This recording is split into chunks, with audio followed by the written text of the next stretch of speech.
Welcome to Two Women in Crypto, a weekly podcast birthed on a whim by two women who are excited about the cryptocurrency landscape and have a shared passion about empowering others to step into the digital, tokenized world of the future. We offer tips, tricks, and our own individual insights as to how to begin to navigate this shift. We are not financial advisors nor experts. We are just here to encourage you to look at the possibilities. So welcome to the future. You're right on time. Good morning. Welcome back. Good morning, Kelly. Welcome back to Two Women in Crypto. Yay!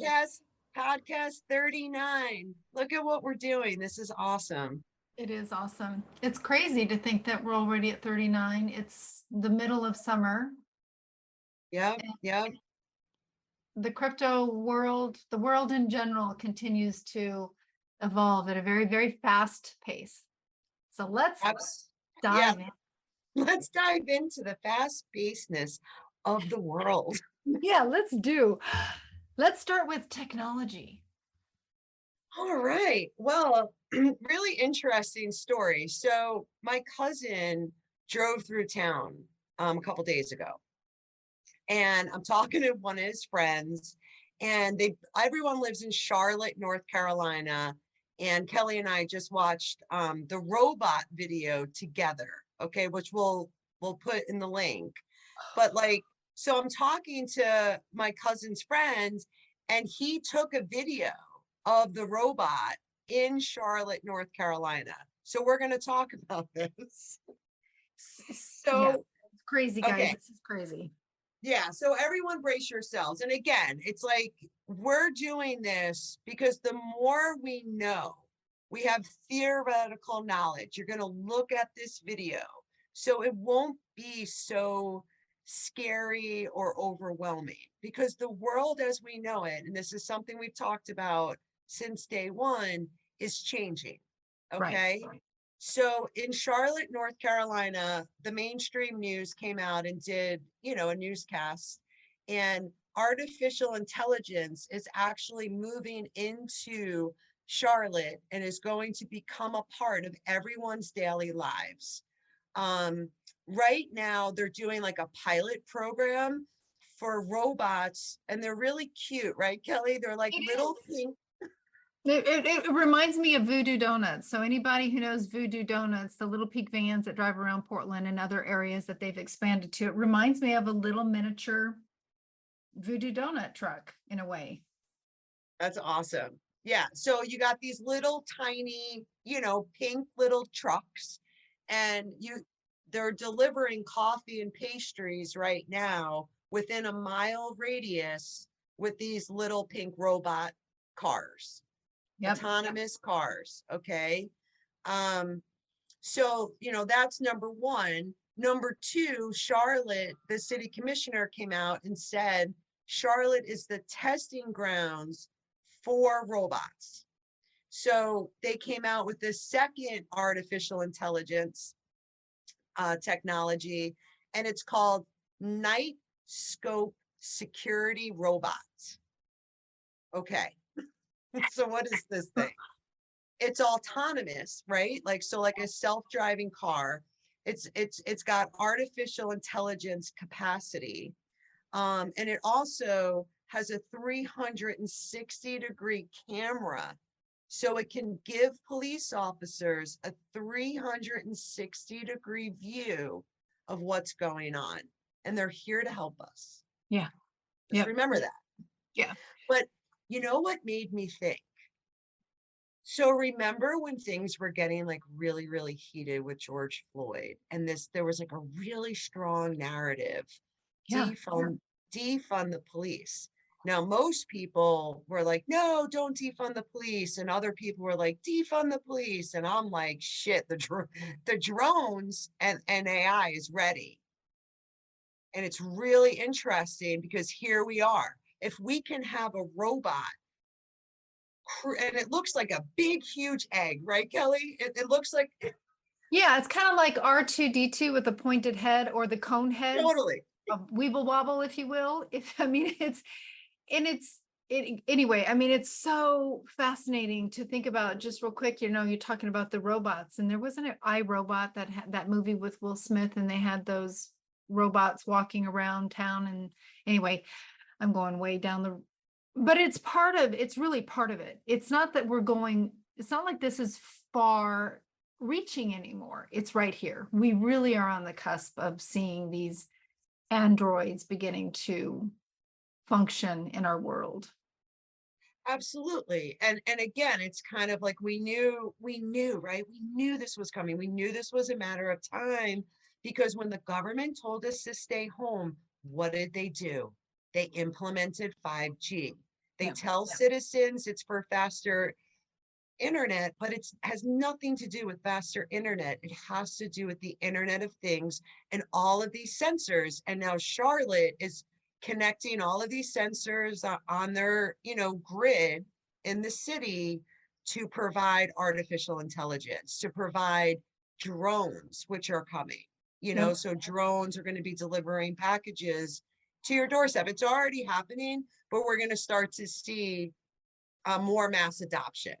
Yeah, absolutely. And for some parts of it, I think it's exciting. And in other parts, I'm like, would I like to see a little pink truck walking down the street saying, "Oh, here comes my coffee and, baguette. I'm super excited," or my bagel or whatever. I mean, it's just really interesting. It's kind of Right. And I think that's cute and that's fun. And novel I thing. think, yeah, it's a novelty. And anything that is first rolled out is always cute and fun. And then what happens when that R2D2 Conehead security egg thing is armed? Right. Yep. That was Right. my Right. exactly. So these are the things that we want to watch and actually stop. If it continues to go down this way, no one needs drones flying around their neighborhood doing facial recognition Yeah. and being With like, hey, weapons. Yeah. right. Right. So, No, we're so just gonna say no. yeah, we'll see how this plays out. But and again, it's kind of like, because it's so new and we're in the beginning, right? It's interesting too, and you probably know more than me, but I live in a really small town, and they're implementing 5G all along. It's called A1A, and it runs the whole length of Florida, and it's all along the ocean, and they're implementing 5G. Hmm. And it's happening in my little city of like 5,000 people. But like a city like yours, like, and I know you don't go out a lot, I but don't. like people that probably go to restaurants, you're scanning your phone for the QR code, right? You're pulling Yep. up menus and things like that. And that's all part of this technology, because once we can, you know, go to a restaurant, scan the QR code, put in our order, pay for it through our phone, we're going to see a lot less workers. Yep. Because the Okay. robots will deliver your food next. Exactly. Right. So we're just gonna, we're gonna see more and more of this. Yeah. Um, and as things get more and more technologically advanced, we want to ground our feet in the earth. So important to have balance. Yeah, it absolutely is. It's really important, So to important. take a break from the technology and remember really what's holding us up here in this time space is not technology, although it is. I mean, it's just such a weird time. Such a weird time. No, it really is. And it's and to see, like, it was like the local newscast in Charlotte, and they're talking about like Davison, which is like a really like busy place in Charlotte. Self-driving buses are coming Yeah. in the near future. Well, So, that's part of the Tesla. That's been the Tesla self-driving cars, right? As well. and I think it's gonna, like, they're talking about buses. I know in Arizona, they've been testing self-driverless trucks, right? Because our supply chain is changing, but they Yeah. can't change it until all 5G and all the sensors have been implemented. And that's, when we talked a while ago about like helium with that peer-to-peer network. But again, it's like all these sensors are all over the United States connecting this network.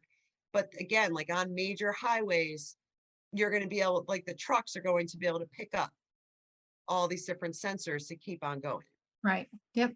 Absolutely. So that was a good way to start off the podcast. It's coming, and we should Different.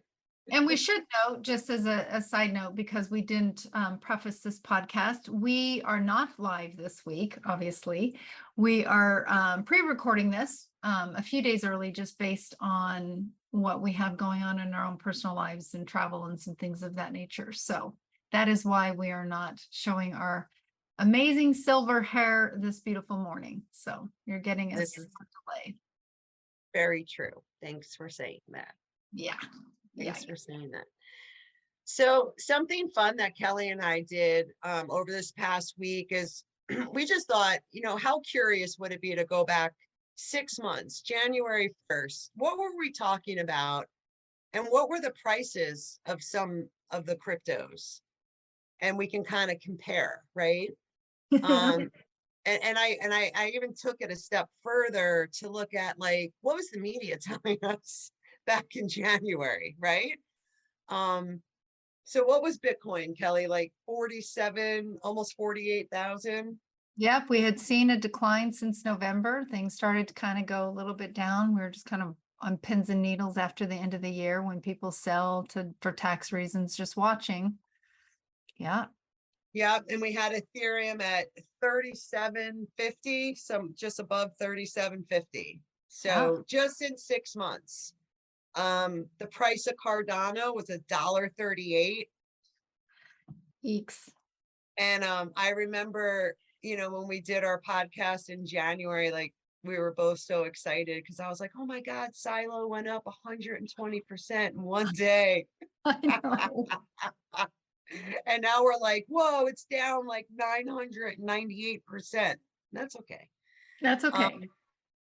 And also just 6 months ago, the price of gas was $3.30 for the national average. And I just wanted to point that out because really interesting to see how things change so quickly.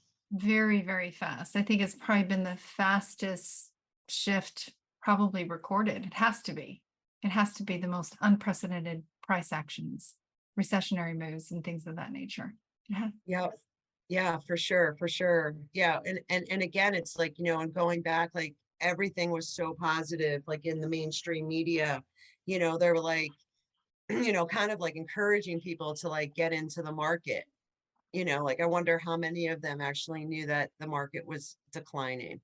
Right. So just something to think about because, like I think about where the market is now and what the mainstream media is saying, a lot of negativity, and just like, again, like the narrative is more like it's a Ponzi scheme. We have all these centralized we have all these exchanges failing and all of these things. And to me, it's like when they tell me stuff like that, I'm like, man, I should just really start dollar cost averaging in. Right, which we're still both doing, Mhm. and I will continue to do so based on how they're painting the picture and what we know to be true. Exactly. And just like, and I was trying to like bridge, like, again, like what was going on 6 months ago and what was going on now. And I was like, just in February, like Canada was like, had its like big, like upheaval and the Canadian convoy and the GoFundMe and people's accounts got frozen. And then what did that lead to? It led to bank runs. Yep, it absolutely did. It led to the biggest purchasing of silver in one weekend. So I want to just take a moment and be like, let's learn from this. Let's not forget what happened because we're still in this transitionary period. And we know this to be true. Kelly and I always talk about this. Jerome Powell always says, we're not staying in the current economy. We're moving to a new economy that's going to be based on technology. And here we are. We have driverless cars and trucks and buses and robots. And this is happening now. The drones and AI are being adopted. And it's just like, we just want to keep like, we just want to be mindful of this and understand like, okay, well, during transitions, things seem to fall apart. The old kind of goes away to create space for the new. Yep, new landscapes. It's pretty interesting. When we look at it, there's obviously a plan. They're rolling things out very seamlessly. And if we think that, I mean, I know it's not seamless in terms of how it's affecting the masses, but this has been planned for a long time. And we're going to continue to see the rollouts. They're just going to be forced upon us. Well, they are. We don't have Yeah, a say. yeah. Like, look We at, don't have any say.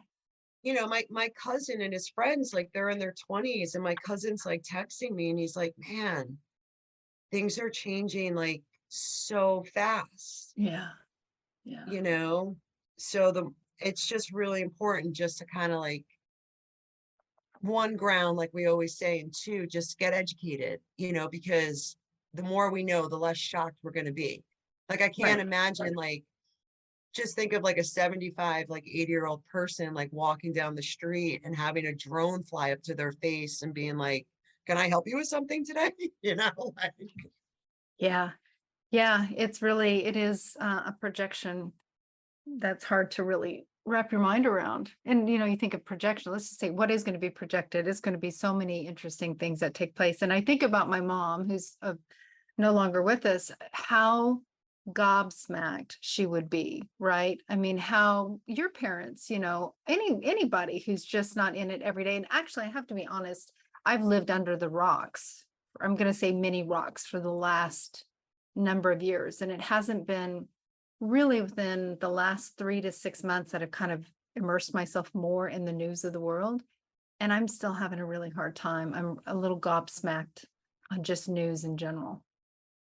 yeah. And being an IT recruiter and just Yeah. working with like major companies, it's like, I would be talking to developers and analysts and being like, this is what I think is happening. And they were like, we're so far away from that. Yeah. And it's just like, and here we are, like, this is actually happening. So we want to be mindful of this, and let's not forget what happened to all the Canadian citizens, right? Because as things become more and more unstable, we want to make sure we're protected, because when we're prepared, we won't be scared. Because Right. like sometimes through these disruptions and introducing new things, like I said, old things fall apart. We don't know what's going on with our banking systems. Like Kelly and I and everyone, we've been talking about some of the centralized exchanges and crypto. It's just, they're not doing well. They're not doing well. So Kelly, what are we going to tell everybody to do? Everything off of the exchanges into your hard wallets. And if that means that you need to sell your positions because an exchange won't let you transfer it off, then you sell it, you put it into USDC, and you re-enter into your position through a hard wallet. Absolutely. It's not, yeah, there's just too much instability out there to risk it anymore. And we don't know who's going to be acquired, who's going to fail completely. It's not worth it. It's not worth it. No, it's not worth it. And with like Voyager too, like, so they suspended like all of their trading and like moving, assets offline. And the thing that I do like about Voyager is that Steve Erlock, if folks still have coins on Voyager, you might want to follow Steve Erlock. He is being very transparent, and he's been posting things on Twitter. Okay, he said that they have $1.3 billion on the platform. Three Arrows Capital defaulted $650 million. Okay, they do have $350 million with the Metropolitan Community Bank, which we actually covered a while ago on the podcast. It's like really super crypto friendly bank. And we know that FTX is backing them. Yeah. So out of all of them, that's what's going on, because Bald is a Southeast Asia exchange. They just halted withdrawals. And now Nexo's already jumping in, which is a savings and loan platform, and is looking to acquire them. Yeah. So we just, this is going to be an ongoing thing that Kelly and I are going to be monitoring. But again, whatever coins, Coinbase, crypto.com, Kraken, Gemini, OK Coin, I don't care what it is. I had miscellaneous coins on Trade Ogre. I got all my coins off. All of them are off the exchanges now because we don't know what's going to happen. And there's been a lot of speculation and rumors, and we can kind of believe this to be true. If people go to take their coins off some of the smaller exchanges and even some of the bigger ones, they don't have the liquidity, which No. means they don't have the money. Right. And they're beginning, like you said earlier, they're beginning to halt withdrawals to limit that for themselves. So for instance, I think just last week, crypto.com made an announcement that they've limited how much you can withdraw. So it's across the board. It doesn't matter where you're holding your funds. Like you said, we've been saying it for a while. And the thing is that there's mergers and acquisitions happening. And I really like to think, especially Voyager, because of their transparency, that they will survive through being acquired or bringing in a partner, whatever, FTX, whoever it may be at the end of the day. And others will not survive at all.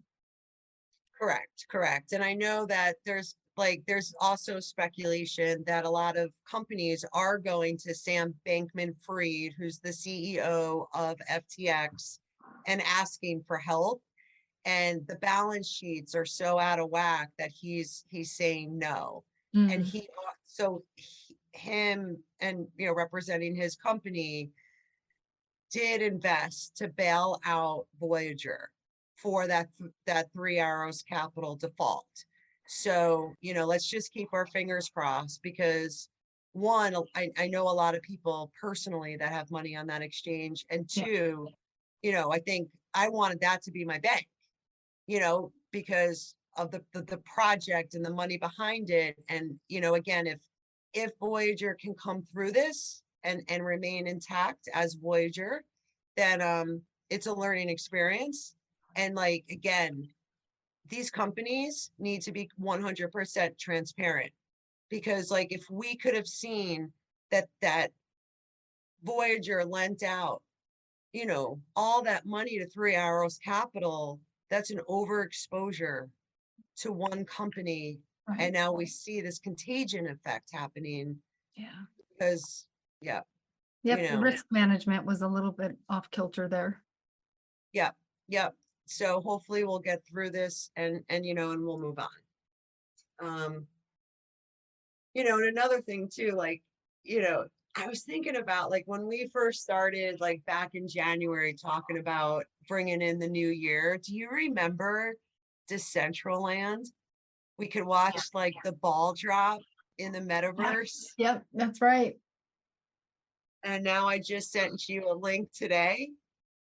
I haven't looked at it yet. You sent it All right.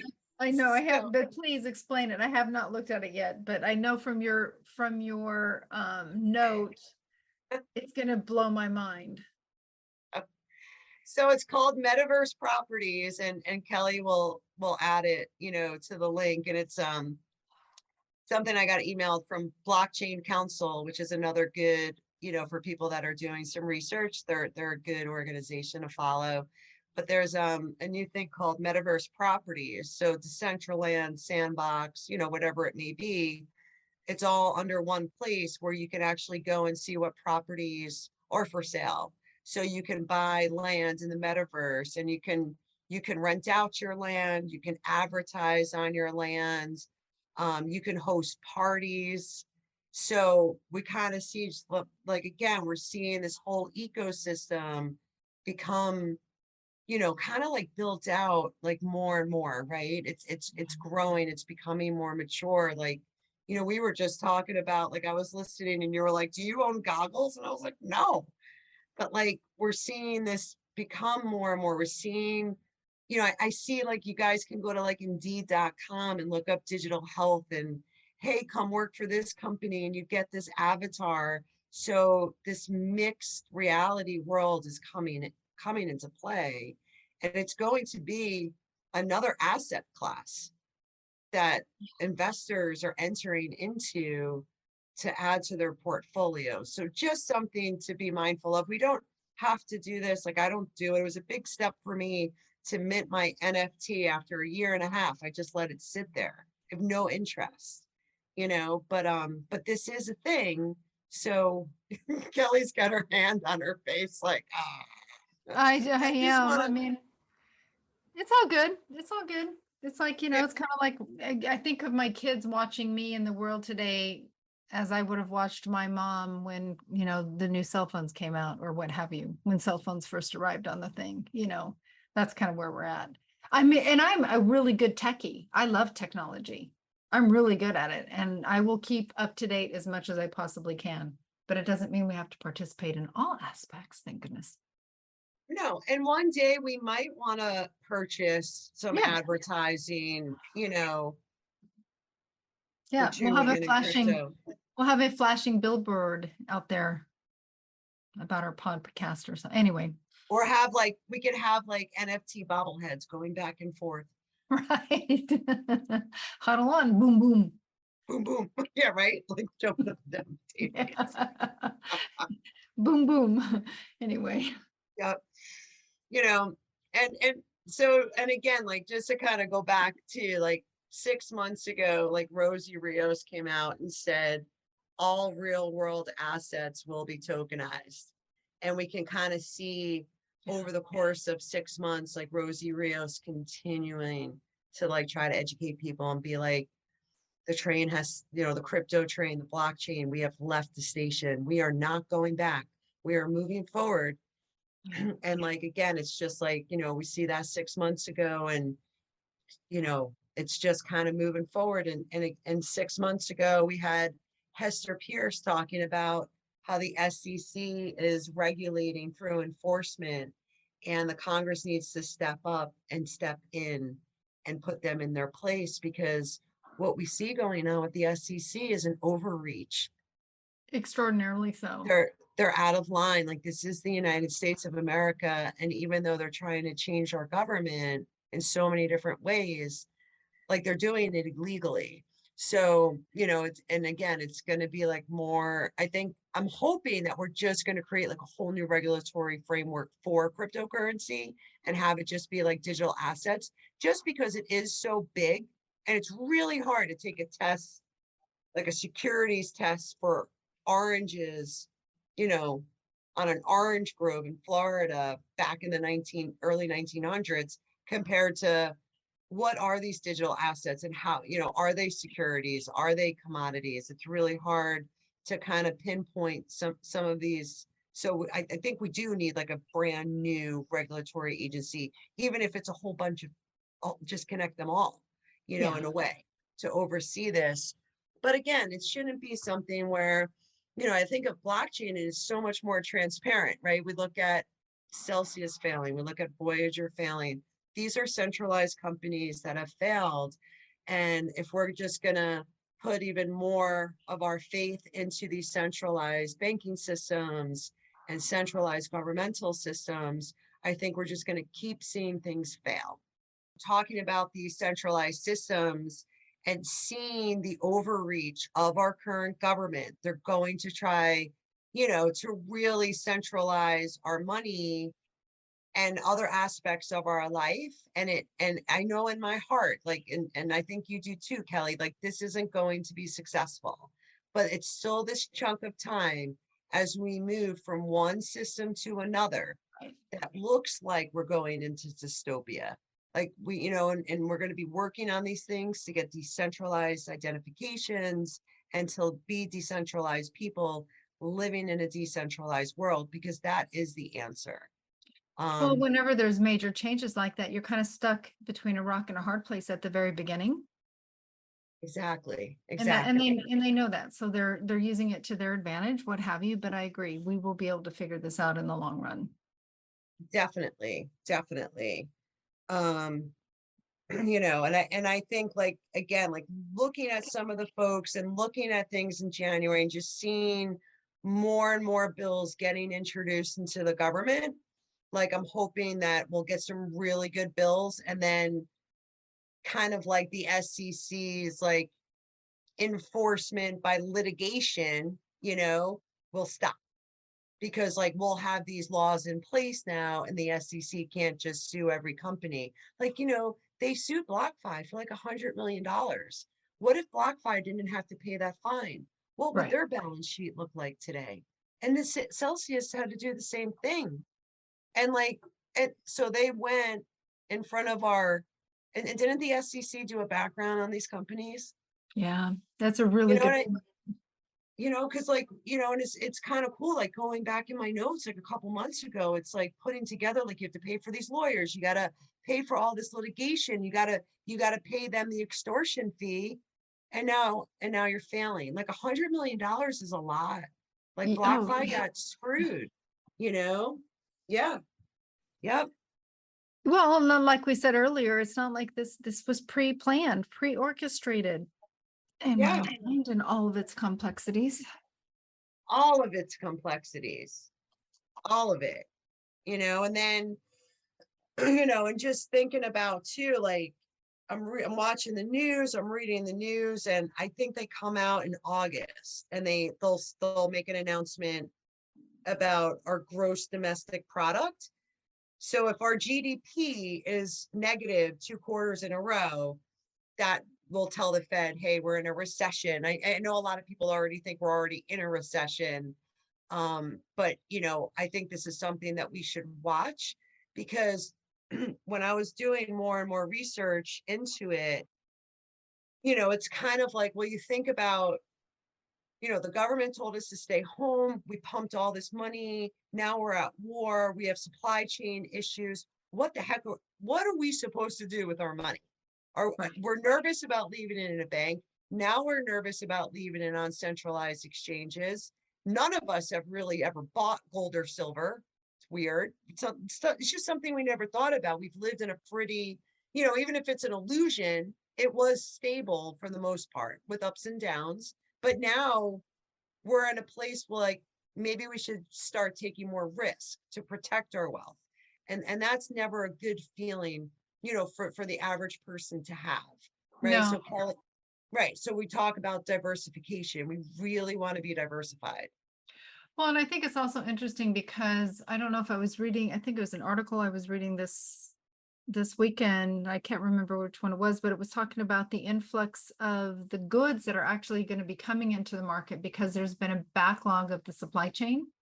So that when, sooner than later, you're going to start seeing these big companies like Amazon that have this huge amount of inventory, right? And they're going to have to move this inventory themselves. So they're going to cut their prices. They're going to have to do that. And then, which will be encouraging for people that are like, yeah, but their money, they need to go fill up their gas tank or whatever the case may be. And in my mind, I'm thinking, okay, even if there is that big screen TV on sale at Amazon, when the time comes and they do these really, really great deals, invest in something else. I would love for people to invest in other things, like put money into one of the ISO 222 tokens, but that's what we're at. But, that's coming Yeah. down. There's going to be an influx of materials on the market. People are not going to have necessarily the wherewithal to buy it, but it's going to be certainly tempting. And so does that mean that we're all of a sudden going to receive another little stipend in our account so that we go to support the economy? Anyway. Oh, it's such a good point, and it's such a good point that you brought up, because I've been listening to a whole bunch of different, like, macroeconomic people, and they're all like, like we've gone through recessions before, but this recession that we're entering into is unique. Very unique, Because very different. it's very different, because like in the past, inflation was actually down. Like when we went through like the recession of 2008, inflation was down, so the Fed could step in and pump money into the system, right, to stimulate the economy. But we're in a high inflationary environment, so pumping money into the system will not stimulate the economy. It's going to create more inflation. Yeah. And exactly what Kelly said, like we're going to see prices of like TVs and computers, like that kind of stuff is going to go down in price. But gas, food, shelter is going up in price. Oh my gosh, absolutely. I was really been diving into the rental market. I've been really curious about these astronomical things. And I was listening to, I think it was OPB yesterday while I was in the car about bidding wars for rental properties. So individuals who have signed leases or getting ready to sign a lease, and all of a sudden, the property owner will call and say, I'm sorry, but somebody just offered $300 more a month, and they're out. I mean, I'm like, it's like, it's really just crazy out there. It's really crazy. Yeah. Yeah. I mean, it's just, it's so concerning. It's so concerning. And again, at the end of the day, too, it's just like with stuff like this and with the price of gas going up and right now, like we actually saw a reduction in the price of gas, at least, here in Florida. And I think it's everywhere because Biden released some of our reserves. So we're living off the reserves. So the price of gas is going down. But at the same time, we see Germany having conflicts with Russia. And if there's more disruption, which is kind of looking like this could actually happen, I can see a lot of people, they're not going to be driving. More and more people are going to be working from home. They're going to demand it because, you know, we work from home. A lot of people do work from home, but a lot of people have like a 60, 70-mile commute back and forth to work. Yeah, absolutely. How can they, So I mean, it's just not, it's not sustainable any longer. exactly. And it's a shame because what would have been sustainable and what a really good leader would have done if they actually cared about a person would be like, okay, y'all, we're buying into this climate change thing, and we're going to reduce our dependency on oil. So we're going to transition from gas cars to hybrid cars, and we're going to do a stepping stone. Okay, so this is what we're doing, but they didn't do it. They just, I think it was the first day Biden took office, the first thing he did was shut down the Keystone pipeline. And this is one, so Biden can go and blame Russia for the price of gas, but it's not Russia's fault. It's Biden's fault. He did this. And he's hurting the average American person. And again, it's kind of like we have to go back, and maybe there's a way, I don't know, because it's not that easy to just, it's not a flip of the switch, right? To get oil producing again. But we're kind of like, we've been in this now for a while, and we need oil, right? For now, until we can kind of, because otherwise people are going to suffer, and it's not just going to be really low income people, because really low income people are already suffering. Roa and we went to the grocery store, and there was a young mom in front of us, and she had to take one of the baby formulas away, and like Rowan just grabbed it and did ours, because we're on those, you don't Yeah. talk to people, you just scan your shit. Yeah. And she scanned it and handed it back to her. Okay, Yeah. because this is, it's like, again, it's like when you work from home, or you live, or you have money saved, this isn't like the average American person.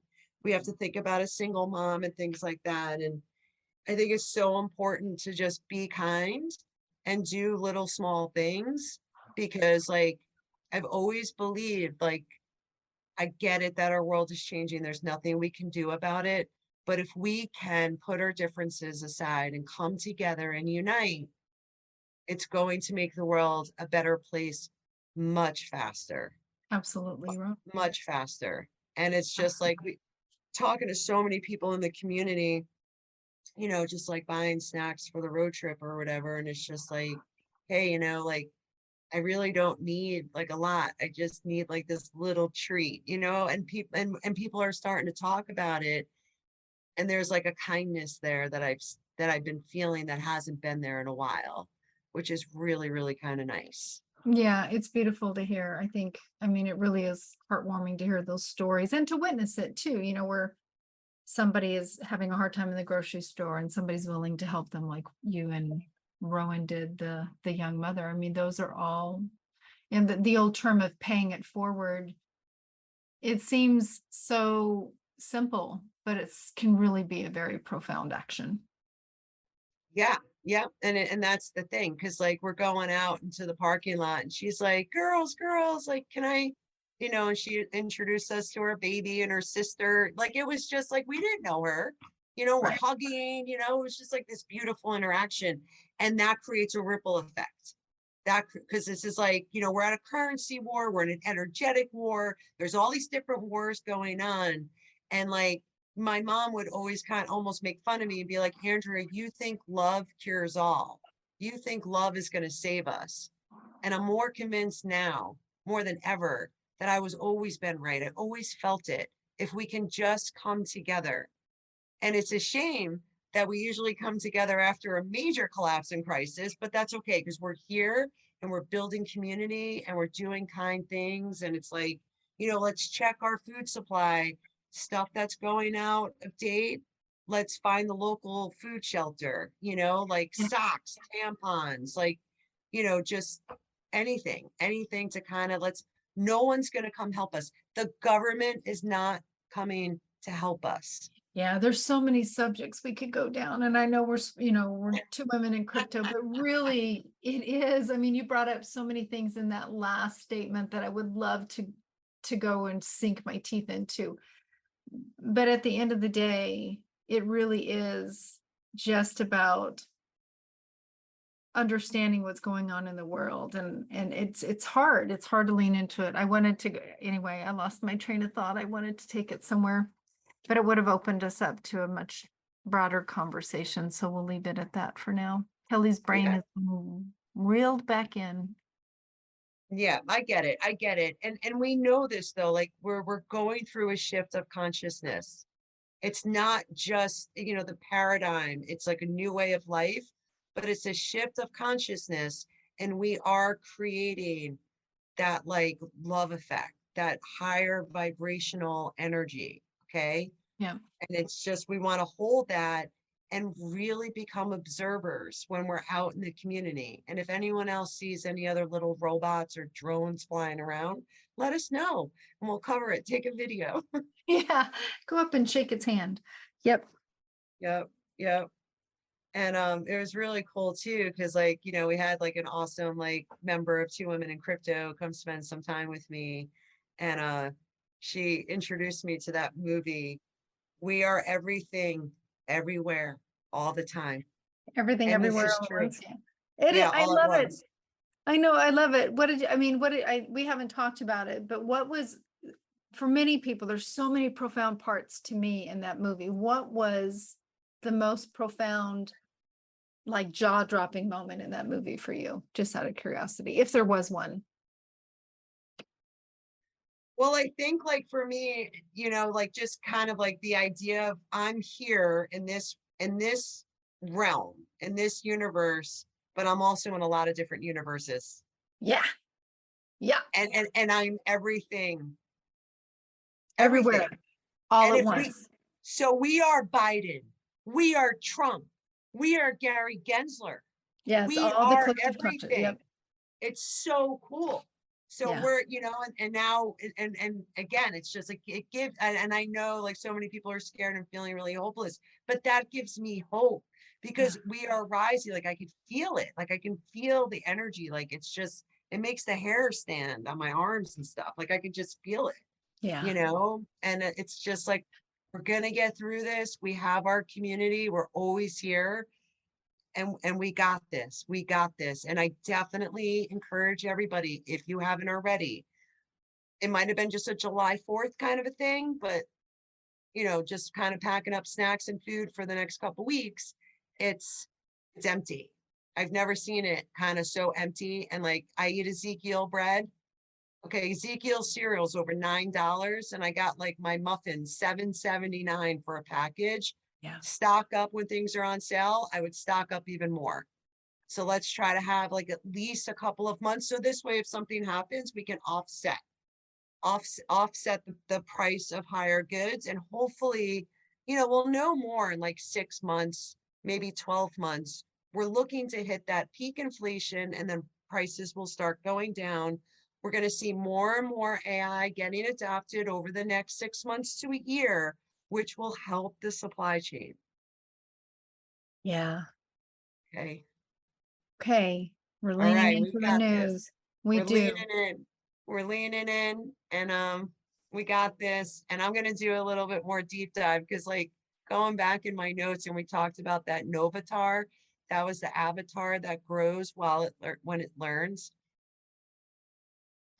You I'm forgot. sorry. I'm It was I'm 6 months drawing a ago. blank on that, and I'm like, it grows when it learns. And then I had a flash of it, and I'm shaking my head. I know nobody's watching us, but I'm shaking my head.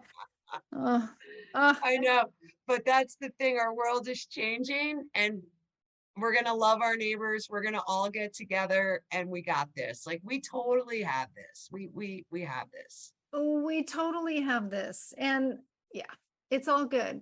It's all good. And we always say this, I say this every moment, every day, whatever. There's always there's perfection in all things.